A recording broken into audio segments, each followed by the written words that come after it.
बच्चों, हम अवतल दर्पण पर आधारित आंकिक प्रश्नों को सॉल्व कर रहे थे, जिस क्रम में आज हम थर्ड टाइप के क्वेश्चन को सॉल्व करेंगे। क्वेश्चन है हमारा, एक अवतल दर्पण की वक्रता त्रिज्या 20 सेंटीमीटर है, यानी कि हमें किसका मान दिया हुआ है, हमें वक्रता त्रिज्या आर का मान दिया हुआ है 20 सेंटीमीटर। ठीक है। फिर कोई वस्तु दर्पण से 15 सेंटीमीटर की दूरी पर रखी है। वस्तु 15 सेंटीमीटर पर दूरी पर रखी है, यानी कि वस्तु की दूरी बता रहा है आपको 15 सेंटीमीटर। दर्पण से वस्तु के प्रतिबिंब की दूरी ज्ञात कीजिए, यानी कि आपसे पूछ रहा है प्रतिबिंब की दूरी v। अब अवतल दर्पण है तो अवतल दर्पण की जो वक्रता त्रिज्या होती है वो माइनस में ही होती है, जैसा कि हमने पहले भी दिखाया था आपको। वक्रता त्रिज्या अवतल दर्पण है तो बाएं साइड होगी, यानी वक्रता त्रिज्या माइनस में। और u बेटा हमेशा ही माइनस में रहता है, चाहे वो उत्तल दर्पण हो या अवतल दर्पण हो, u हमेशा माइनस में रहेगा, क्योंकि वस्तु को हमेशा बाईं ओर ही रखा जाता है। v का मान हमसे पूछ रहा है, तो v निकालने के लिए हमें यूज़ करना है दर्पण सूत्र। तो दर्पण सूत्र क्या होता है हमारा, 1/f is equal to 1/v plus 1/u, ये होता है दर्पण सूत्र। अब इससे v का मान निकालने के लिए हमें क्या पता होना चाहिए, हमें f पता होना चाहिए और हमें u का मान भी पता होना चाहिए। अगर हम क्वेश्चन में देखें तो हमें u तो पता है, लेकिन क्या हमें f पता है, नहीं। तो सबसे पहले हम देखते हैं क्या हम f का मान निकाल सकते हैं कहीं से। तो हाँ, हमें क्या दिख रहा है, हमें r दिख रहा है। r से हम पहले f का मान निकालेंगे। ठीक है। तो हम जानते हैं कि f बराबर क्या होता है, r/2।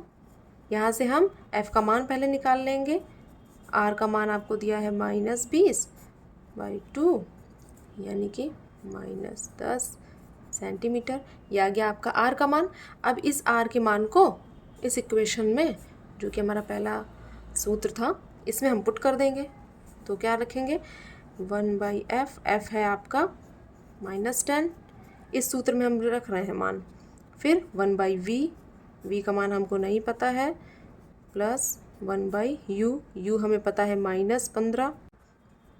अब देखिए यहाँ पे दो चिन्ह दिख रहा है, प्लस माइनस, तो प्लस माइनस मिलके क्या बनेगा, माइनस।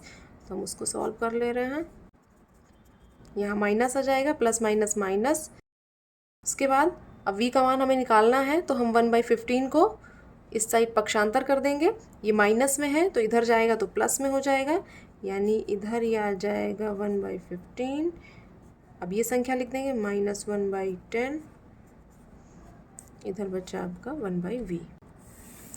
अब बेटा अब हमें क्या करना है, इसे सॉल्व करने के लिए 15 और 10 का हमें एलसीएम निकालना है। एलसीएम निकालने की विधि हमने पिछली क्लासेस में आपको बता दी थी, तो आप वहाँ से देख लीजिएगा। हम यहाँ पर डायरेक्ट एलसीएम निकाल रहे हैं। तो 15 और 10 का एलसीएम आएगा आपका 30।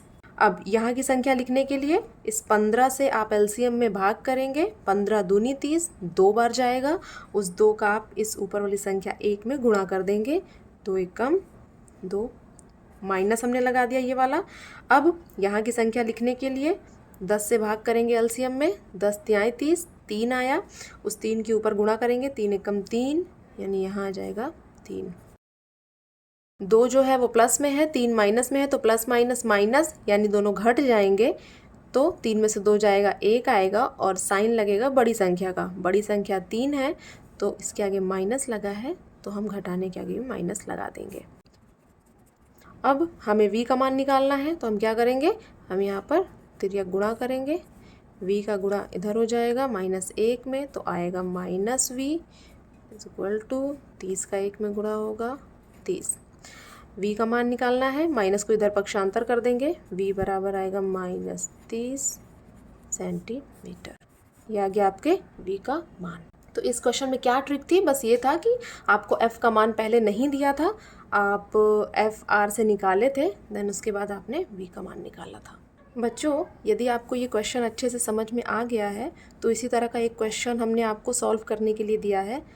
इसको सभी बच्चे सॉल्व करेंगे और जो भी आंसर आएगा वो आप कमेंट बॉक्स में लिखेंगे। जिसका भी आंसर सही होगा उसके कमेंट को हम लाइक कर देंगे, ताकि बाकी बच्चे समझ जाएं कि सही आंसर क्या है।